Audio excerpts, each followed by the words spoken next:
बे जोबोद गोजोनथावना आरो मोनसे जारिमिनारि जाथाय आसामनि जारिमिनाव बेबायदि जाफेराखै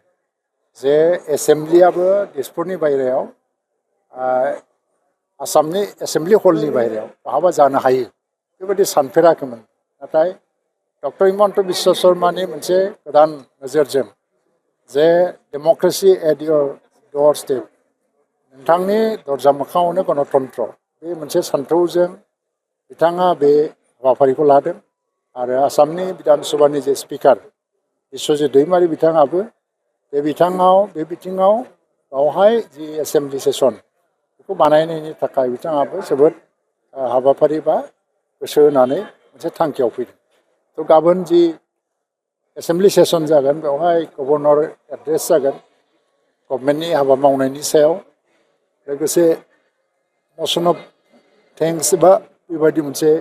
मसन बाहाय मुभ खालामनाय जागोन गभर्नमेन्टनिफ्राय खिन्थु बिनि सायाव डिसकासन जानाय नङा मोनसेबा मोननै बिल हयथ'बा इन्ट्रडिउस जानो हागौ बिनि सायावबो डिसकासन जानाय नङा 6 शिडिउल एरिया खुंथायनि सायाव एसे डिसकासन जानायनि बाथ्रा दङ जे आगोलाव फोसावनाय बा मिथिहोनाय बायदियैबा आरो बेबायदियैनो गाबोननि जि एसेम्ब्लि सेसन बावहाय जोबनानै थांगोन भारतनि खुनु रायजोआवनो बेबायदि जाथाय जाफेराखै जे एसेम्ब्लि सेसना हेडक्वार्टारनि बायरायाव थांनानैबो जानो हायो दिनै भारतनि प्रधान मन्त्रि नरेन्द्र मदिया टुइट खालामनानै बिनि सोमोन्दै जोबोद मोजां बाथ्रा बुंदों आरो बड'लेण्ड ओनसोलनि बर'फोरनि जौगाखांनायनि थाखाय भारत सरकारा प्रतिज्ञाबद्ध बे बाथ्राखौबो बुंदों बेनि गेजेरजों जों बे ओनसोलनि मानसिफ्रा एसेम्ब्लिखौ खाथियावनो नुगोन माबायदि जायो दिनैसिम टेलिभिजन मिडियानि गेजेरजों मिथिदों खिन्थु दा मोखाङावनो नुगोन खाथियावनो नुगोन बिनि थाखाय 126 जन एमएलएफ्रा गाबोन फैगासिनो दं दा बिटिसिनि खुंथायनिफ्राय जाहा बिटिसि एसेम्ब्लिनि बुंथिगिरि कातिराम बर' बिथांनि दैदेननायाव दिनै बे एसेम्ब्लि आरो सेक्रेटारियेटखौ जेरैबायदि समायना रमायनायै साजायनानै बिथांमोनखौ बरायनो थाग थियारि खालामनाय जादों आरो एसेम्ब्लि हलखौबो आं नायबाय आसामनि जि एसेम्ब्लि हल दिसपुराव दङ बेजों फ्राय समानै गासिबो सा सुबिदा थानाय मोनसे एसेम्ब्लि हल आरो गासै मन्थ्रिफोरनि थाखाय गाबोन सानसेनि थाखाय चेम्बारफोरखौ बानायनाय जादों चिफ मिनिस्टार चेम्बार गभर्नरनि चेम्बार स्पिकारनि चेम्बार गासै चेम्बारफोरखौबो बानायजोबनाय जाबाय जे दिसपुरनि एसेम्ब्लि हल सिङाव मन्थ्रि चिफ मिनिस्टार मन्थ्रि एमएलए आरो गभर्नर बिथांमोननि थाखाय जि सा सुबिदा थायो गासै सा सुबिदाखौ बाहाय बानायजोब्बाय थ' गाबोन सानसे बिटिआर ओनसोला नुनो मोनगोन जे आसामनि एसेम्ब्लिया बोरै सोलियो आरो बिनि दारै जोंनि रायजोआव एसेम्ब्लिनि फारसे जि मोनसे गोरोन्थि साननाय दङ एबा मोनसे फोथायनायखौ लानानै गोनो गोथो दङ बे रोखासिन जागोन गोख्रोंसिनै फोथायनो हमगोन आरो एसेम्ब्लियाबो जे रायजो राजानि खाथियाव फैनो हायो बेनि मोनसे फोथायनाय रायजोफोरनि गेजेराव फैगोन आयदाया आं दहाय बुंनायानो गभर्नर एड्रेस जागोन आरो बेनि सायाव डिसकासना दिसपुराव जाहैफिनगोन नाथाय मसन अफ थेंक्स गभर्नर एड्रेसनि सायाव हयथ'बा मुभ खालामनाय जागोन मोननैसो बिल थिखांनो हागौ बेखौ आं दिनै बुंनो हाया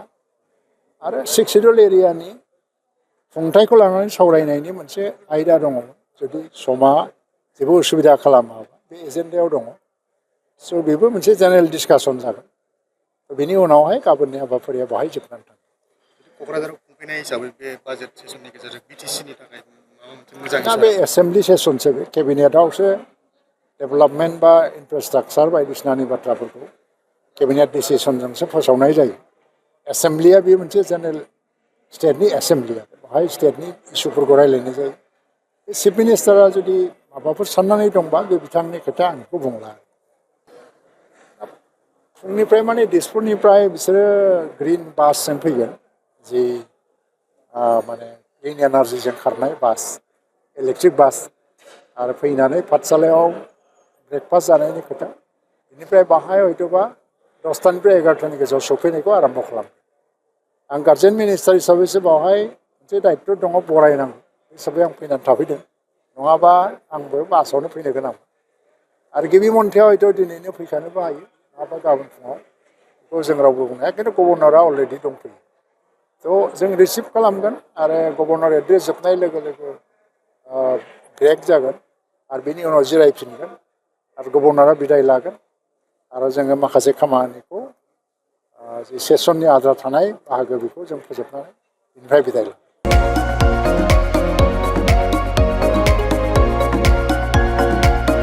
क'क्राझार सहरनि गथ'सा लाइमोनफोरनि थाखाय गोजोनथाव खौरां।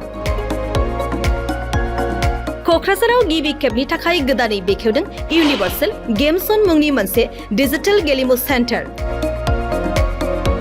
क'क्राझार सहरनि ग्रीन फिल्डनि साखाथि इट्स भबानिपुर जेडि रडनि लामा सेराव गोदानै बेखेवबाय इउनिभार्सेल गेम जन। गोसो गुदुं गथ' एबा लाइमोनफोरा बे गेम जनाव फैनानै रंजानाय लाफैनो हागोन।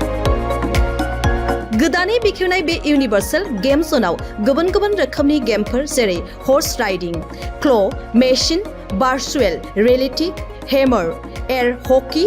पाइरेट्स, फ्रग, माग, shooter, bike racing, car racing, basketball, punching बायदि बायदि गेलेमुनि रंजानाय लाफैनो हागोन। बेनिखायनो गाव गावनि गथ'फोरखौ गोदानै बेखेवनाय बे इउनिभार्सेल गेम जनाव दान्दिसे सम लाबोनानै गुबुन गुबुन रोखोमनि गेलेनायनि खाबुखौ बाङायल' फिस होनानै रंजानाय लाहोनो हागोन।